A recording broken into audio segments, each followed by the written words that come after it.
Maka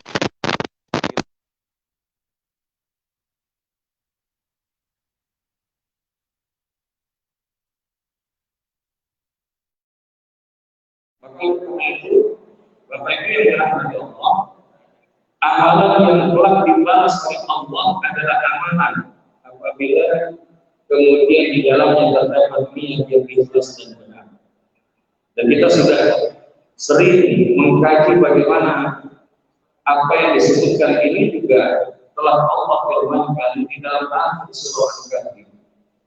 فَمَنْ كَانَ يَرْجُو فَلْيَعْمَلْ عَمَلًا صَالِحًا وَلَا يُشْرِكْ بِعِبَادَةِ رَبِّهِ أَحَدًا. Maka barang siapa yang merindukan pertemuannya dengan Allah, maka mereka akan senantiasa beramal soleh, sibuk dengan amal-amal soleh yang mereka lakukan selama hidupnya. Dan amal soleh ini tentu dilakukan bukan karena ingin mengharapkan pujian makhluk.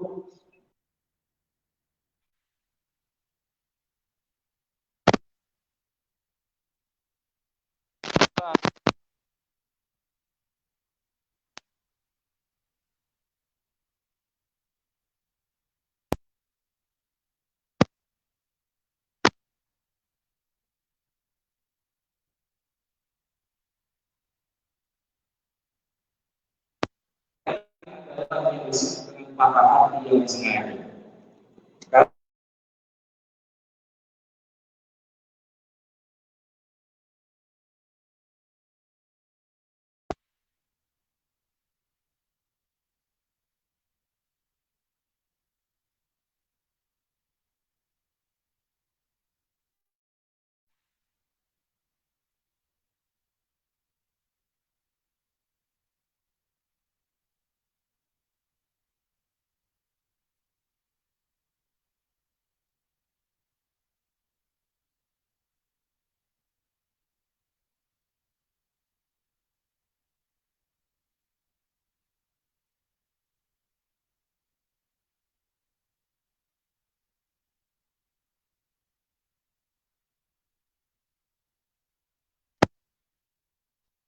Maka sekiranya kalian tidak mendapati hatimu di dalam 3 tempat itu, maka mintalah kepada Allah hati yang baru.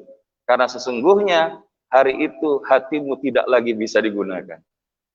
Maka ketika kita kembali kepada hadis ini, memperbaiki hati boleh jadi lebih didahulukan daripada memperhatikan amalan lahiriah. Kalau kita hari ini bilang yang penting Ustadz kita mau beramal aja, tapi kalau kita nggak sambil memperbaiki hati-hati kita, maka bukan tidak mungkin amal kita menjadi amal yang sia-sia. Maka apa sih yang bisa menyebabkan hati manusia itu mengalami kerusakan, mengalami korup ya? Kalau di data komputer itu ada istilahnya korup, yang mengalami kerusakan. Maka disebutkan Imam Hasan Al-Basri rahimahullah, ada 6 jalan daripada hati manusia itu mengalami korup, mengalami kerusakan-kerusakan. Yang pertama adalah committing sins in the hope of repenting, yaitu ketika dia tetap ngerjain dosa, walaupun dia dengan penuh harap agar selalu diminta diampuni oleh Allah. Bahasa kita hari ini emang namanya manusia, kadang-kadang taubatnya taubat, ya sambal. Udah tahu sambal itu pedas, tapi berhenti bahkan apa enggak? Apalagi kalau pakai pecel. Tapi kalau kita kembali dalam hidup kita, padahal kita tahu itu dosa, tapi terkadang setelah itu kita bertobat, masih pengen berbuat dosa itu lagi. Kira-kira pernah nggak kita ngalamin kayak gitu Bapak Ibu? Pernah apa enggak? Pernah apa sering? Maka jangan sampai kita menjadi orang-orang yang disebutkan Allah Ta'ala di dalam surat Al-Hasyr. وَلَا تَكُونُوا كَالَّذِينَ نَسُوا اللَّهَ فَأَنْسَاهُمْ أَنفُسَهُمْ أُولَئِكَ هُمُ الْفَاسِقُونَ. Dan janganlah kalian jadi manusia yang melupakan Allah sehingga Allah akan membuat dia lupa terhadap dirinya sendiri. Ngerasa kalau pas lagi ramai-ramai ini bisa jaga kesolehan. Tapi kalau lagi sendirian, siapa yang tahu kita nabrak larangan. Maka inilah yang selalu kita minta kepada Allah, agar Allah menjaga hati kita, baik di saat keramaian ataupun di saat sendirian. Ada orang yang lolos dan lulus ketika dia beramai-ramai, tapi dia tidak lolos dan lulus di dalam kesendiriannya. Maka jaga hati kita agar jangan apa? Ya, senang untuk mengulang-ulang perbuatan yang sudah kita tahu itu dosa. Karena ketika kita terus melakukan pengulangan-pengulangan, itulah yang membuat hati kita itu menjadi keras. Dan ketika hati itu keras, maka bukan tidak mungkin nasihat-nasihat agama itu pun menjadi tidak diindahkan. Yang kedua adalah seeking knowledge and not applying it. Kita belajar ilmu agama, tahu pengetahuannya, ngaji setiap hari, tapi kita nggak praktekin. Nah, ini juga adalah merupakan salah satu hal yang bisa membuat rusak hati kita. Kebanyakan ilmu tapi nggak pakai amal, maka bukan tidak mungkin ilmu itu akhirnya menjadi beban bagi dirinya, yang pada akhirnya tidak membawa kepada ketenangan hati. Practice without ikhlas. Beramal tapi nggak ikhlas, tadi sudah kita singgung. Ini juga diantara jalan yang membuat hati kita itu menjadi keras. Ketika dipuji melayang, ketika tidak dipuji tumbang. Padahal ukuran amal yang kita lakukan bukan karena pengen dilihat orang. Tapi bagaimana ketika kita beramal, wa ma umiru illa liya'budullaha mukhlishina lahud-din hunafa. Dan tidaklah kami perintahkan kalian untuk beribadah kecuali di dalam merangka memurnikan hanya kepada Allah di atas agama yang lurus. Maka jangan sampai hari ini kita salah niat, ngajinya salah niat, salatnya salah niat, bangun masjidnya salah niat, silaturahminya salah niat, memimpinnya salah niat. Karena ketika kita niatnya bukan kepada Allah, Allah berikan itu. Wa man kanat hijratul lid-dunya yusibuhu aw imra'atin juga, maka Allah akan berikan semuanya. Dia ketika pengen dunia, Allah kasih. Pengen punya pasangan yang ingin dinikahi, Allah kasih. Tapi dia tidak mendapatkan apa-apa di sisi Allah dan Rasulnya. Yang berikutnya adalah eating the sustenance of Allah without appreciating Him. Kita banyak makan nikmat-nikmatnya Allah Subhanahu wa Ta'ala, tapi kita nggak bersyukur. Maka kita pernah ikut satu pelatihan namanya adalah silent mindful listening. Di situ kita belajar bagaimana mindful breathing, mindful walking, mindful sleeping, mindful speaking, mindful listening, sampai kepada istilah yang kita sebut ini, mindful eating. Makan, tapi dengan penuh pemaknaan. Hari ini kita tuh makan kadang-kadang, ya alhamdulillah kalau di masjid yang kita cintai ini, makan ini jadi salah satu sarana silaturahim. Tapi di beberapa negara, bahkan ada yang ketika mereka lagi makan itu, ya mereka punya persiapan praktek-praktek yang beda. Dan kita sebetulnya, tuntunan Nabi SAW itu sudah jelas. Sebelum makan kita berdoa, ketika makan tidak terburu-buru, mengunyah beberapa kali, dan kemudian selesainya juga mengucapkan hamdalah. Karena apa? Itu bagian daripada mindful eating. Sebelum makan, coba ketika kita lihat, misalkan menu hari ini adalah rawon misalkan ya. Saya belum tahu bocorannya hari ini apa. Ketika kita makan rawon ini, kita bayangin ya Allah, lihat togenya ini dari berapa perjalanan. Lihat dagingnya dari berapa pihak, kemudian sampai akhirnya di hadapan kita. Lihat nasi, berapa jalurnya dari petani yang menanam, kemudian sampai menuai, kemudian masuk ke distributor, kemudian di packing, kemudian beberapa perjalanan dibeli oleh yang kemudian masak, dan setelah itu kemudian kita makan. Berapa banyak? Dan ini siapa yang buat sampai kemudian kayak begini kalau bukan Allah Subhanahu wa Ta'ala. Maka kalau kita tahu bagaimana perjalanan nikmat itu sampai kepada kita nggak akan jadi orang yang mudah buang-buang makanan. Nggak mudah jadi orang yang mubazir. Kenapa? Karena kita tahu bagaimana perjalanannya itu Allah pilihkan untuk kita. Sampai bahkan ya minuman yang ada di depan kita pun ini adalah karunia dari Allah. Yang berikutnya adalah not being pleased with Allah's decree. tidak ridho terhadap apa yang menjadi ketetapan-ketetapan Allah. Padahal ya apapun yang kemudian Allah berikan kepada kita, kira-kira menurut Bapak Ibu, apakah yang terbaik, semi terbaik, atau yang nggak baik? Kira-kira yang mana?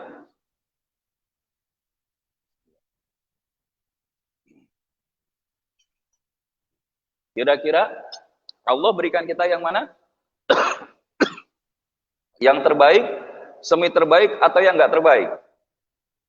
Yang terbaik. Maka kalau kita yakin bahwa Allah itu memberikan kita yang selalu terbaik, maka yakinlah bahwa ketetapan-ketetapan Allah itu pasti baik bagi kita. Termasuk kalau hari ini pandemi, kira-kira menurut Bapak Ibu baik nggak? Baik nggak? Karena kalau kita bilang nggak baik, berarti kita benci sama Allah. Tapi kalau kita bilang baik, walaupun kita tahu ini bukan sesuatu yang menyenangkan buat kita, maka sesungguhnya insya Allah kita akan menjadi orang-orang yang mendapatkan banyak kebaikan-kebaikan lainnya yang Allah akan berikan kepada kita. Kita itu belum ada apa-apanya Bapak Ibu. Saya di kemarin itu ada dalam sebuah kesempatan menggambarkan bagaimana kesabaran Nabi Ayub alaihissalam. Kita itu kalau misalkan mohon maaf, wa'iyadzubillah, mudah-mudahan Allah jaga dari kejadian ini. Kita punya bisnis, udah lama kemudian bisnis itu berkembang dengan bagus. Kemudian bisnis itu tiba-tiba bangkrut, jatuh, gulung tikar, kena musibah, kebakaran. Kira-kira apa yang akan kita ucapkan Bapak Ibu? Innalillahi wa inna. Punya anak, banyak wafat gitu karena wabah, wa'iyadzubillah. Apa yang kemudian diucapkan seorang ayah umumnya bisa jadi innalillahi wa inna ilaihi raji'un. Tapi bagaimana dengan Nabi Ayub alaihissalam? Ketika beliau dikabarkan, ya Ayub, hartamu habis semua itu kebakaran. Maka Nabi Ayub tersenyum seraya mengatakan, alhamdulillahilladzi huwa a'taha wa huwa akhazaha. Segala puji hanya milik Allah, Dia yang memberi dan Dia pula yang mengambil. Ya Ayub, itu anakmu wafat semua. Apa jawabannya? Alhamdulillahilladzi huwa akhazaha wa huwa a'taha. Ya, segala puji hanya milik Allah, Dia yang memberi dan Dia pula yang mengambil. Makanya ketika bahkan beliau sakit, bahasa yang beliau mintakan kepada Allah, kalau kita sakit biasanya apa? Ya Allah, maka yang kita minta apa? Ya Allah, saya ini sakit, maka sembuhkanlah, gitu kan? Tapi kalau bahasa Nabi Ayub, idnada rabbahu anni masaniyad durru wa anta arhamur rahimin. Maka dia berkata kepada Rabb-nya, ya Allah, Engkau tahu aku sedang sakit, tapi Engkau adalah Rabb yang maha penyayang di antara yang penyayang. Dan apa yang Allah berikan? Kesembuhan. Allah kembalikan dari istrinya, keturunannya, kekayaannya dalam keadaan yang jauh lebih baik. Maka inilah ketika seseorang itu ridha dengan ketentuan Allah, man radiya falahur ridha, maka Allah pun juga akan ridha kepadanya. Yang berikutnya adalah burying the dead without learning from them. Bahwa kita mengantarkan saudara-saudara kita untuk dimakamkan. Ketika mereka wafat, tapi kita nggak ngambil pelajaran. Hari ini kita seakan-akan dengar inna lillahi wa inna ilaihi raji'un, telah berpulang ke rahmatullah, saudara kita, keluarga kita, dan seterusnya. Seakan-akan menjadi hal yang hampir tiap hari kita dengar. Namun ketika kita kemudian menghantarkan mereka untuk dimakamkan, banyak di antara kita yang justru ketawa-ketawa, berkelakar, bukan kemudian ambil pelajaran. Hari ini ada saudara kita yang kemudian bahkan dalam kondisi pandemi itu bahkan kemarin itu sempat mencuat ketika dikatakan mereka yang terkena virus COVID-19, walaupun mereka kemudian wafat, itu dikabarkan oleh beberapa ahli medis bahwa ketika seseorang itu wafat, maka berhenti pula virusnya itu. Karena virus itu akan hidup di dalam indung yang masih hidup. Sehingga ketika kemarin, wa'iyadzubillah, kita berlindung kepada Allah. Mudah-mudahan Allah ampuni kesalahan-kesalahan kita. Karena ketika mereka wafat kadang-kadang mereka tidak mengetahui bagaimana fikih memandikan jenazah. Bahkan ada yang kemudian tidak dimandikan, kemudian ya hanya ditutup saja, tidak dikafankan, dan kemudian dikuburkan begitu saja. Padahal di antara hak muslim, al-muslim, hakul muslim, sittah. Ada hak muslim kepada muslim lainnya, itu ada 6. Ya, apabila dia mengucapkan salam, maka jawablah. Ketika dia sakit, maka jenguklah. Diundang, maka datanglah. Ketika dia bersin mengucapkan alhamdulillah, maka jawab ya yarhamukallah. Ketika dia minta nasihat, berikanlah. Ketika dia wafat, maka kuburkanlah. Maka ini adalah hak muslim kepada muslim lainnya. Cuman banyak di antara kita yang akhirnya kemudian memilih diam, padahal dia boleh jadi mengetahui. Dan bahkan bukan hanya sekedar diam, dia nggak ngambil pelajaran. Nggak ngambil pelajaran. Hari ini giliran saudara kita yang wafat, tetangga kita yang wafat, ahli keluarga kita yang wafat. Dan kita pun juga akan segera menyusul, betul atau tidak? Cuma episode seperti apa yang bisa kita lakukan agar kemudian kembalinya kita kepada Allah Subhanahu wa Ta'ala itu di dalam keadaan yang terbaik. Maka satu ayat ini menjadi satu ayat yang terus mendorong kita untuk melakukan amal-amal yang terbaik. Karena hidup ini bukan tidak mungkin adalah ujian tentang bagaimana amal kita yang terbaik. Innamal a'malu bil khawatim. Sesungguhnya amal yang terbaik itu adalah ketika akhirnya. Ada orang yang dia rajin ibadah, rajin amal soleh, tapi di ujung akhir kehidupannya, dia menisbikan Allah, melupakan Allah, jauh dari Allah, bukan tidak mungkin tercatat sebagai orang yang jauh dari Allah. Ada orang yang mungkin dia dalam hidupnya, mungkin jauh dari Allah. Banyak melakukan hal-hal pelanggaran atas larangan Allah. Tapi menjelang akhir kehidupannya, dia bertobat kepada Allah dan istiqamah dengan hijrahnya. Bukan tidak mungkin mereka menjadi di antara penduduk surga yang telah Allah catatkan. Maka hari ini, tidak ada yang bisa menjamin Bapak Ibu. Tidak ada yang bisa menjamin bagaimana akhir kehidupan kita selain kita minta terus ditemenin sama Allah. Di dalam sholat kita minta ihdinas siratal mustaqim. Ya Allah, tunjukkanlah kami. Ada yang bahkan menafsirkan, temanilah kami ya Allah untuk terus berada di atas jalan yang lurus. Apa ini maksud dengan jalan yang lurus? Bagaimana kita berada di jalan yang lurus? Inna hadzal Qur'an yahdi lillati hiya aqwam.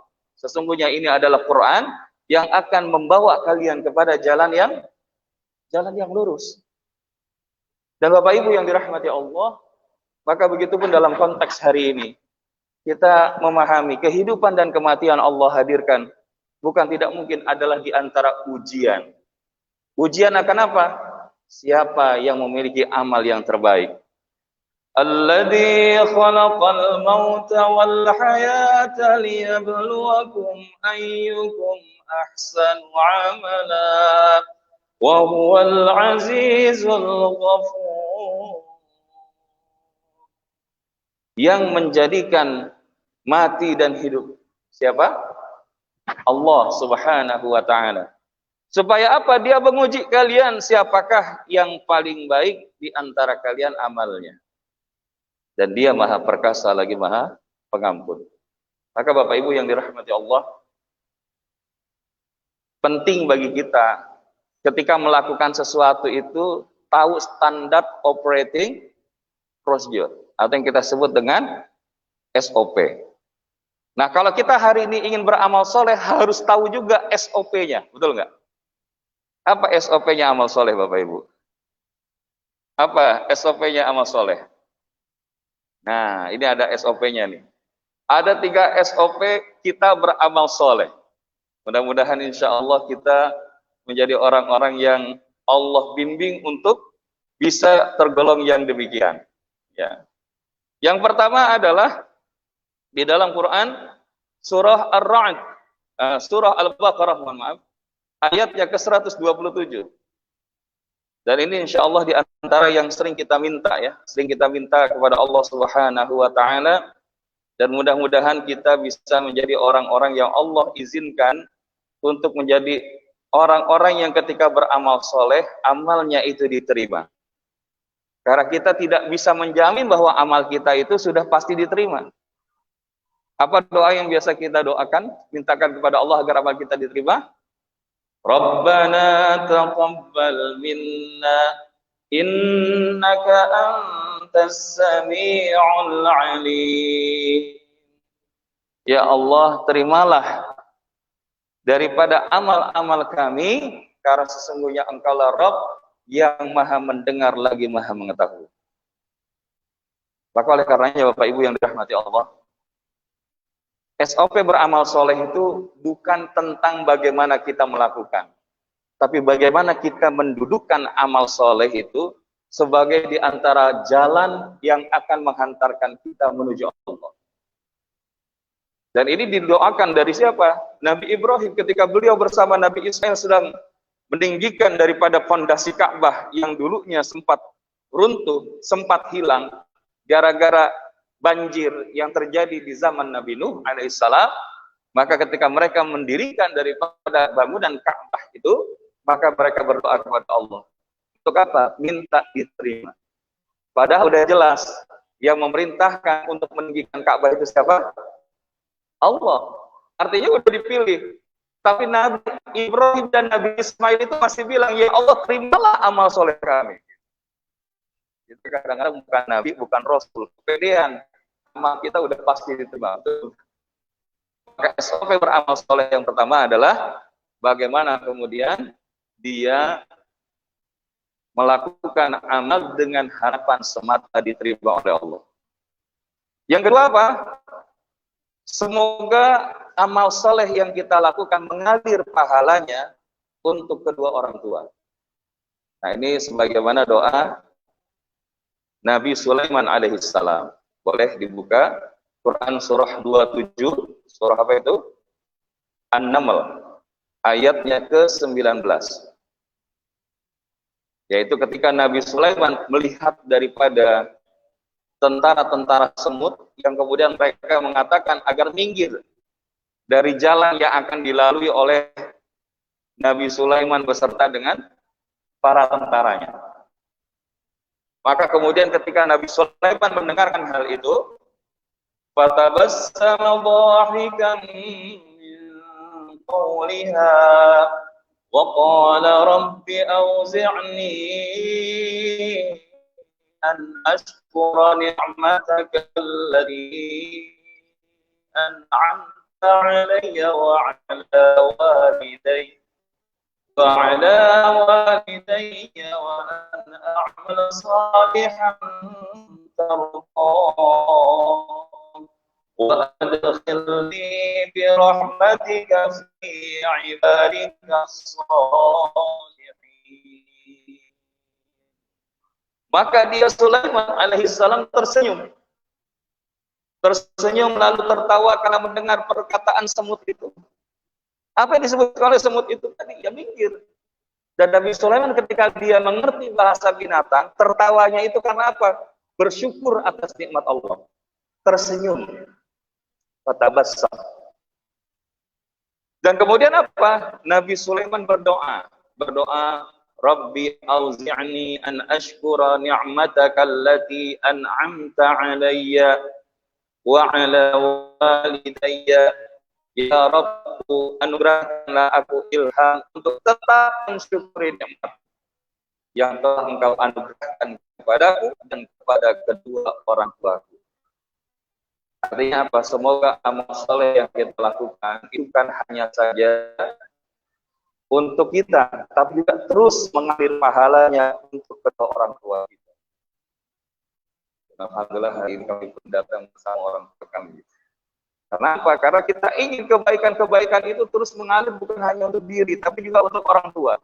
Kita bisa begini, salah satunya adalah karena peran orang tua. Maka doakan. Dan selanjutnya, wa an a'mala salihan tardahu wa adkhilni bi rahmatika fi ibadikas shalihin. Maka kita berdoa kepada Allah agar kalau kita hari ini mendapatkan nikmat, agar kita bisa menjadikan sebagai jalan kebaikan yang Allah ridho, dan minta kepada Allah agar digolongkan ke dalam golongan hamba-hambanya yang saleh. Dan yang ketiga adalah surah 25 ayat 70. Ya. Semoga amal soleh yang kita lakukan ini juga menjadi wasilah, jalan daripada menebus semua dosa-dosa di masa lalu. Setiap kita punya dosa enggak Bapak Ibu? Punya dosa apa enggak? Sedikit apa banyak? Maka yuk kita jadikan amal soleh itu bukan hanya saja menjadi sarana agar Allah ijabah.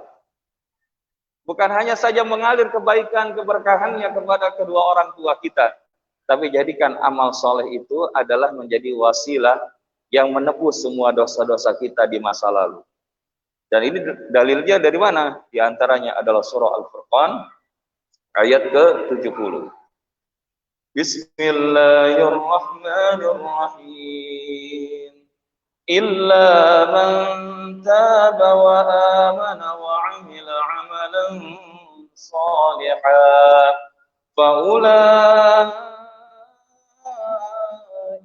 yubaddilullahu sayyi'atihim hasanat wa kana Allahu ghafurur rahim. Kecuali illa man taba, orang yang bertaubat, wa amana amilan amalan salihah, dan mengerjakan kebajikan-kebajikan, maka faulaika yubaddilullahu sayyi'atihim hasanat, maka kejahatan mereka diganti Allah dengan kebaikan.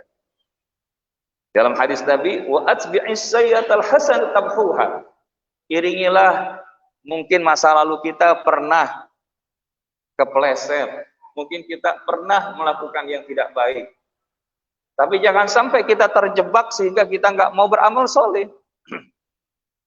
Justru gara-gara kita pernah kepleset di masa lalu, jadilah orang yang lebih baik hari ini dan akan jauh lebih baik di masa depan. Dengan cara apa? Iringi dengan amal soleh. Ibarat gelas nih.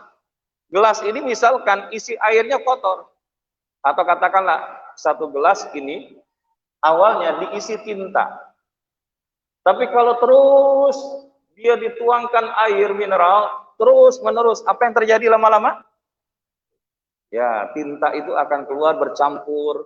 Awalnya bercampur, lama-lama makin jernih, dan akhirnya air itu akan menjadi jernih. Begitu pula hati dan amal-amal kita. Kita pernah melakukan dosa, itu manusia. Tapi kalau terus-terusan, itu orang yang lupa dan lalai. Lalu bagaimana agar kita nggak jadi orang yang lupa dan lalai? Ketika kita mengiringnya dengan amal-amal soleh kita. Maka Bapak Ibu yang dirahmati Allah, termasuk kalau kita hari ini sedang berada di dalam kondisi new normal, maka apakah kita nggak bisa beramal soleh? Tadi Ustaz Robur sudah ngingetin, kurang berapa hari lagi Ramadan Bapak Ibu? Kurang berapa hari lagi Ramadan? Ya 2 bulan kurang lebih. 2 bulan lebih, kurang lebih. Dan kira-kira udah rindu nggak Bapak Ibu ketemu Ramadan? Dan mudah-mudahan kita berdoa kepada Allah. Walaupun ada sampai analisa mengatakan mungkin Indonesia baru clear dari kondisi pandemi ini 10 tahun katanya. Namun kita berlindung kepada Allah, tidak ada yang mustahil bagi Allah kalau Allah menginginkan itu. Innama amruhu idza arada syai'an ay yaqula lahu kun fayakun. Kalau Allah sudah menghendaki terjadi, terjadi. Yang tiba-tiba kita nggak duga, bisa terjadi pandemi. Begitu juga kalau kita menduga, oh itu bakal lama. Bukan tidak mungkin kalau kita kembali kepada Allah, maka Allah pun memantaskan untuk kemudian diangkat kembali pandemi. Dan salah satu ikhtiar kita adalah, di dalam kondisi new normal ini adalah tetap beradaptasi.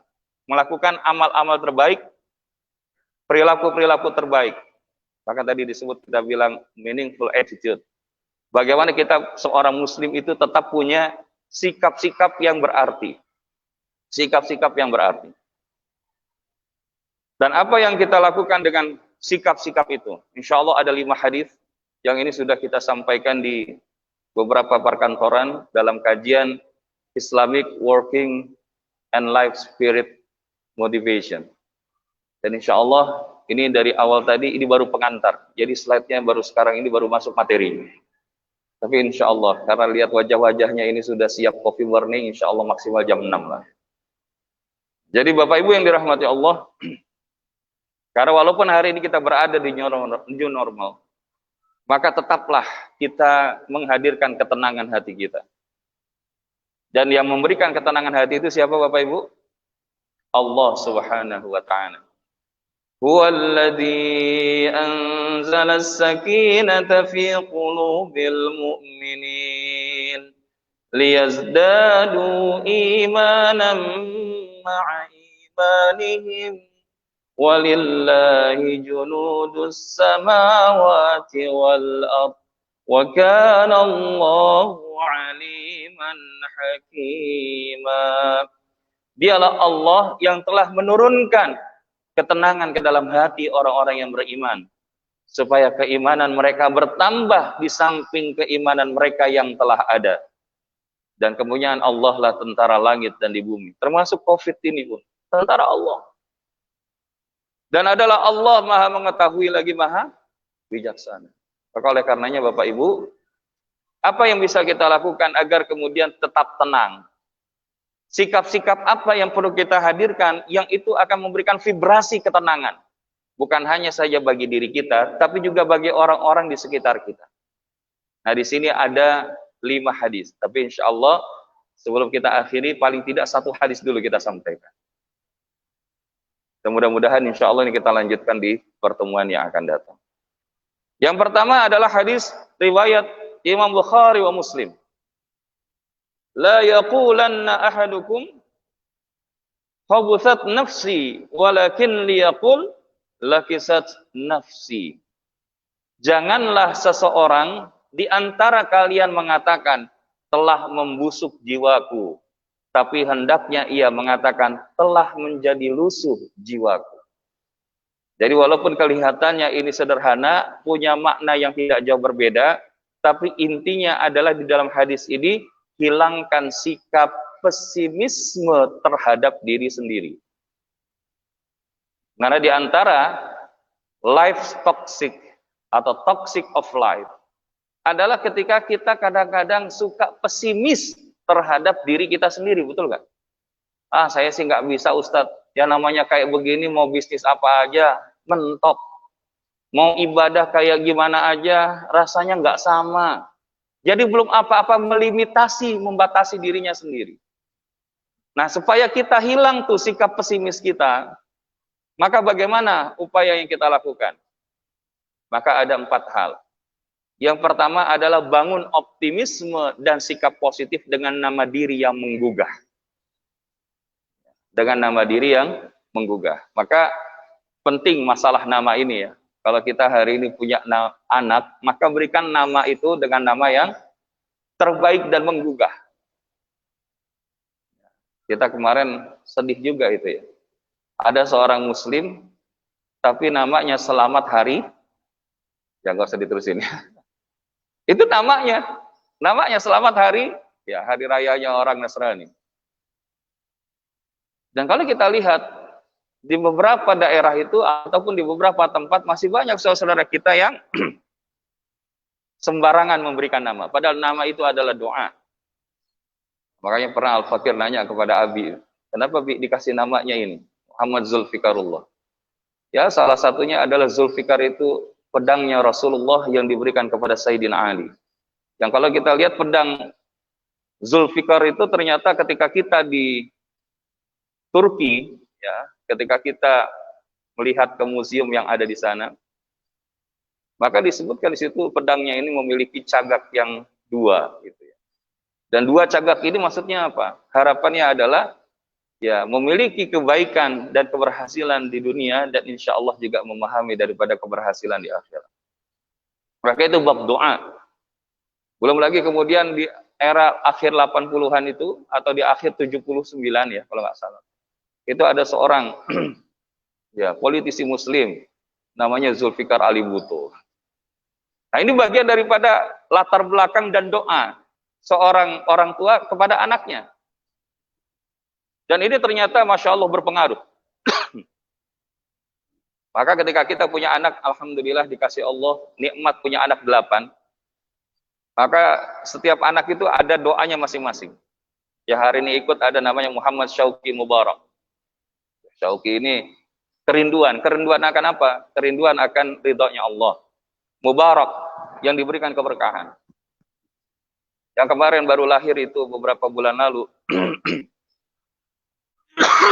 kita berikan nama Muhammad Hisham Mustafa. Ya ini kemudian merujuk kepada Rasulullah Muhammad SAW. Nah ini bagian daripada doa. Maka nama yang disukai di dalam ya kehidupan seorang muslim adalah Abdullah, yang kemudian juga disandingkan dengan Asmaul Husna, Abdurrahman, Abdurrahim. Tidak boleh Rahman, Rahim gitu ya. Tapi bentuknya harus diawali dengan Abdul. Nah, Ustadz, masalahnya nama saya ini nggak ada nama-nama Islamnya, tapi dia mungkin secara makna bisa jadi ada sesuatu yang khusus sama orang tua. Bahkan ada satu daerah itu, misalkan suka mengulang-ulang nama gitu ya. Misalkan dari tanah Pasundan, misalkan Ajat, Sudrajat, ya kan? Ya, Cecep, Gorbachev misalkan ya. Nah, kalau dia lahir di tanggal 10 bulan 10 tahun 2010 misalkan Tenten Surenten. Tapi intinya yang ingin saya sampaikan, ada di daerah-daerah yang seperti itu gitu. Namun yang paling penting adalah kalau kita hari ini, makanya kenapa ada yang menggunakan kunyah. Misalkan namanya itu ya karena pemberian orang tuanya, tapi di kunyahnya itu dia pakai daripada nama anaknya. Misalkan Zulfikar, misalkan kita pakai Abu Syauqi, nah itu bisa. Atau misalkan Abu Hisham, nah itu boleh. Maka ada istilah yang kemudian ada namanya Ustadz Abu Sekian. Karena memang bisa jadi itu adalah kunyahnya. Dan kalau kita lihat, Rasulullah juga memiliki kunyah tadi, Abul Qasim, yaitu bapaknya Qasim. Nah ini juga adalah satu energi dari sebuah nama. Ya, maka hari ini bangun optimisme dan sikap positif itu dengan nama yang menggugah. Kalau hari ini nama saya Ustadz kayaknya rasanya kurang menggugah nih. Apa perlu ya selamatan dengan ganti nama gitu ya, tasyakuran dengan ganti nama. Ya, saya punya sahabat itu, seorang ustadz juga, hafid, ya, namanya Dedi Setiawan. Tapi beliau kemudian beberapa waktu sebelum kemudian menikah, menambahkan namanya dengan Muhammad Dedi Setiawan. Kenapa? Karena nama ini mempengaruhi. Maka jangan sampai orang itu salah memberi nama, pengen kelihatan keren doang gitu. Misalkan, wah namanya sih agak ke Arab-Araban, tapi Abdunnar gitu. Nah ini berarti hamba neraka gitu, hati-hati ya. Nah, jadi berikan nama yang itu positif dan menggugah. Kalau kita sudah, maka jadikan nama kita positif dan menggugah. Itu energi untuk apa? Menghilangkan pesimisme terhadap diri, mulai dari nama. Yang kedua, bangun optimisme dan sikap positif dengan melakukan kebiasaan positif. Apa yang biasa kita lakukan setelah bangun, Bapak Ibu? Ketika bangun tidur, apa yang pertama kali kita lakukan? Hah? Ya, yang pasti buka mata dulu, betul nggak? Nah, setelah buka mata, apa yang kita lakukan? Baca doa. Alhamdulillahilladzi ahyana ba'dama amatana wa ilaihin nusyur. Itu kan kebiasaan. Bangun, kemudian berwudu, kemudian melakukan sholat sunnah beberapa rakaat, misalkan.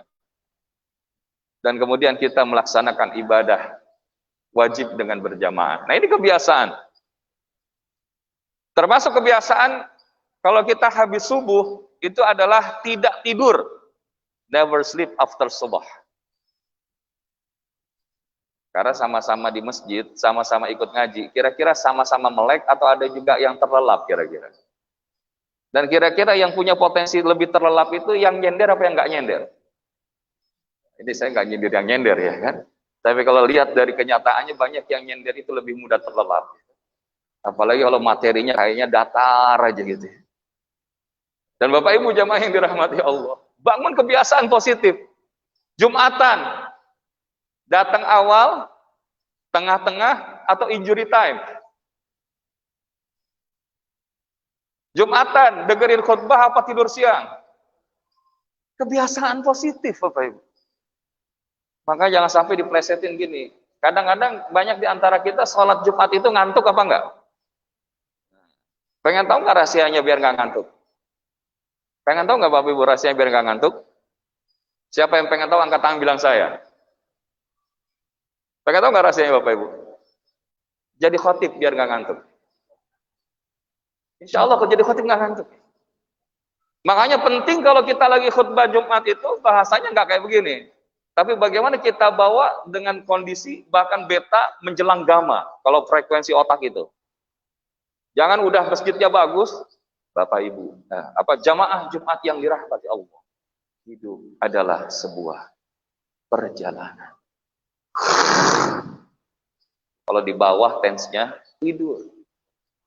Tapi kalau kita bawa, hidup adalah perjalanan. Kira-kira bangun apa enggak? Mau bangun, mau tidur juga dia enggak enak. Ini udah kebangun semua. Makanya penting tuh. Khutbah Jumat itu bukan pakai tense tempo suara kayak begini. Tapi bangun sebagaimana memimpin pasukan perang. Rasulullah itu mukanya sampai memerah sebagaimana memimpin pasukan. Tapi kadang-kadang ada di beberapa masjid, Ustaz, kalau bisa jangan kencang-kencang begitu. Di sini kan pensiunan. Yang lembut-lembut aja. Masalahnya Jumatan itu beda. Kalau kita kajian subuh ini orang-orang terpilih, betul nggak? Alhamdulillah. Tapi kalau Jumatan, karena mereka ada kewajiban, ada yang merasa itu sebagai sebuah hal yang berat buat mereka. Tapi kalau dia nggak lakuin, nanti dibilang nggak muslim. Kan gitu. Sehingga akhirnya dia datang, itu cari posisi yang paling nyaman. Dan nyaman ketika salat Jumat itu pas di sisi senderan. Pojokan, dia nggak kelihatan. Maka bangun optimisme sikap positif itu dengan melakukan kebiasaan positif. Salah satunya gimana? Membangun kebiasaan positif itu. Ada satu materi kemarin kita sampaikan, yaitu change your mindset from defending to be a champion. Jadi kalau misalkan Bapak Ibu berkenan, boleh kita bahas.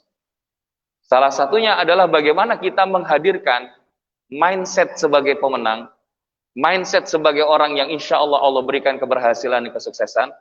Salah satunya adalah programming your brain. Bagaimana kita memprogram pikiran kita, otak kita.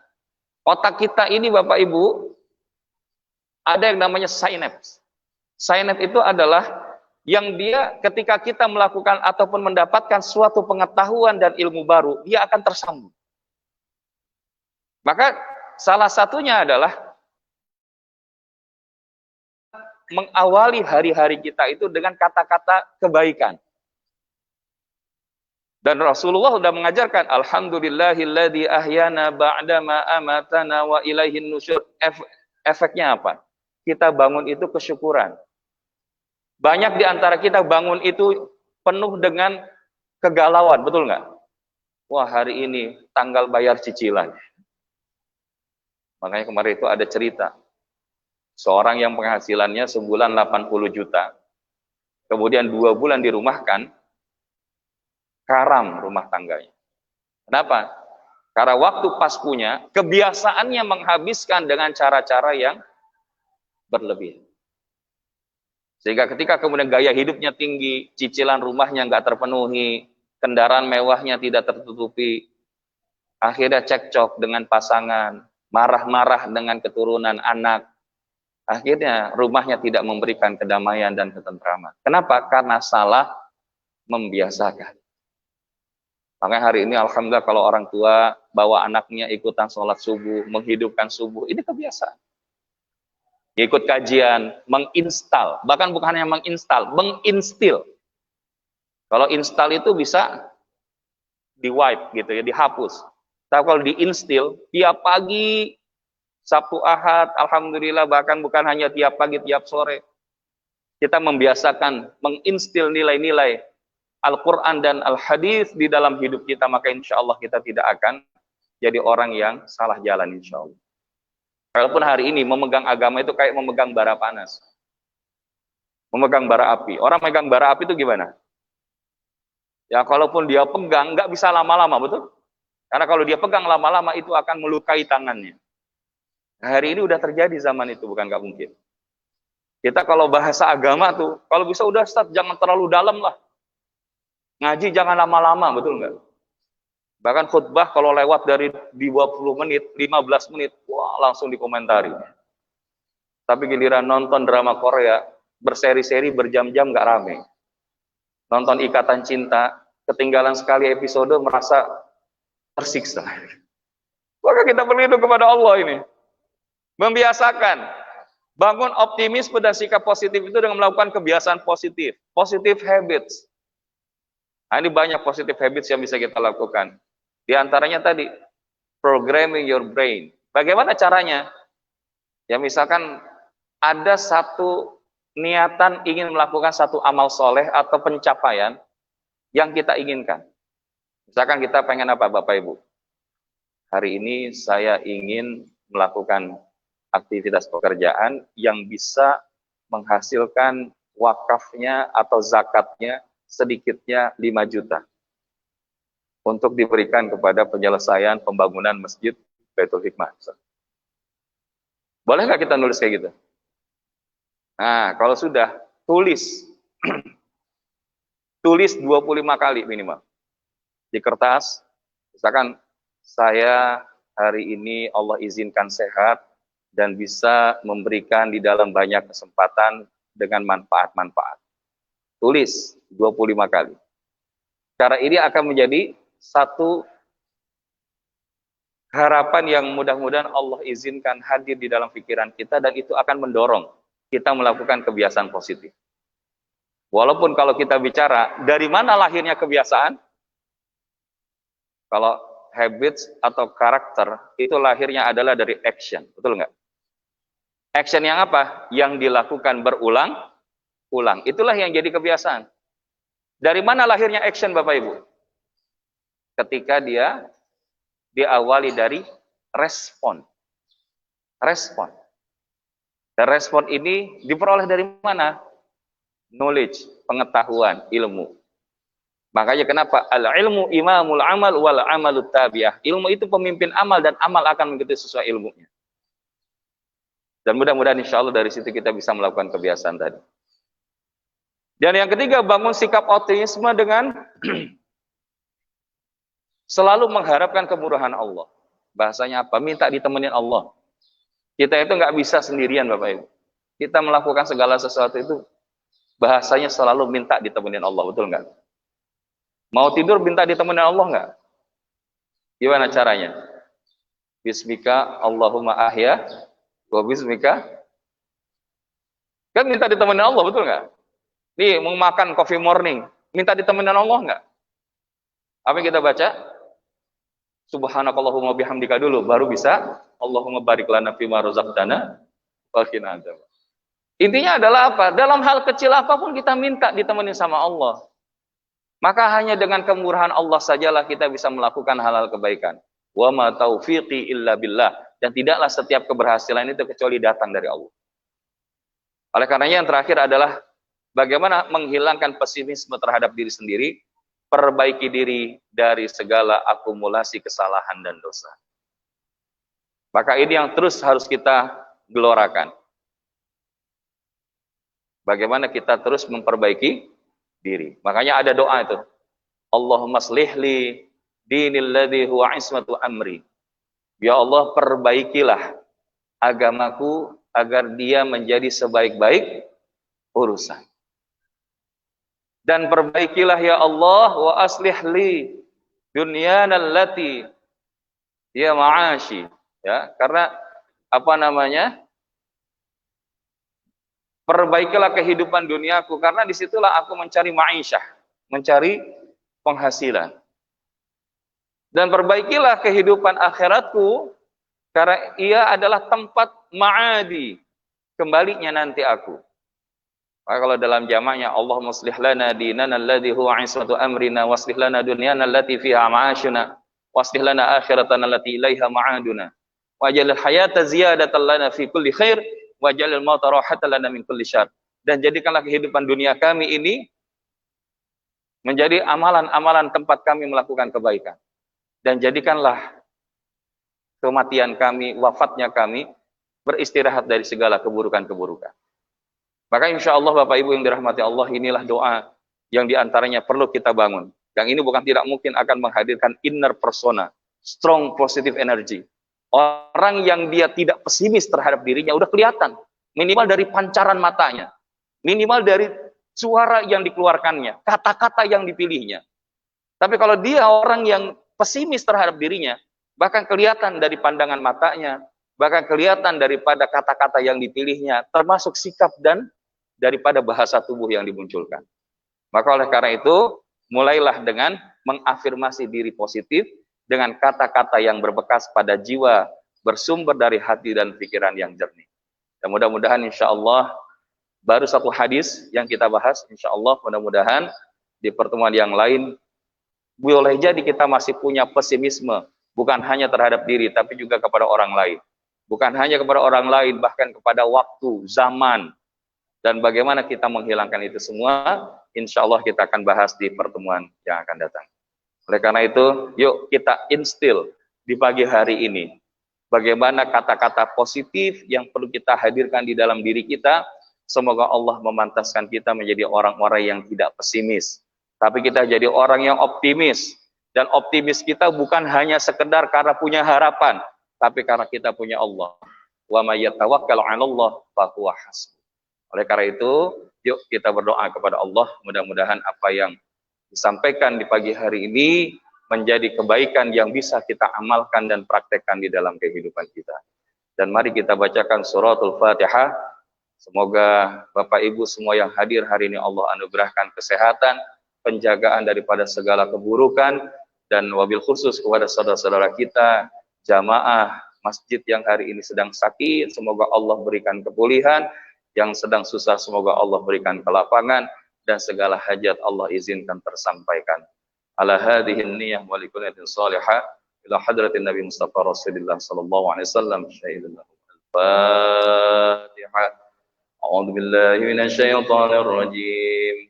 Bismillahirrahmanirrahim. Alhamdulillahi rabbil alamin. Ar-Rahmanir Rahim. Maliki yaumiddin. Iyyaka na'budu wa iyyaka nasta'in. Ihdinas siratal mustaqim. Siratal ladzina an'amta 'alaihim ghairil maghdubi 'alaihim waladdallin.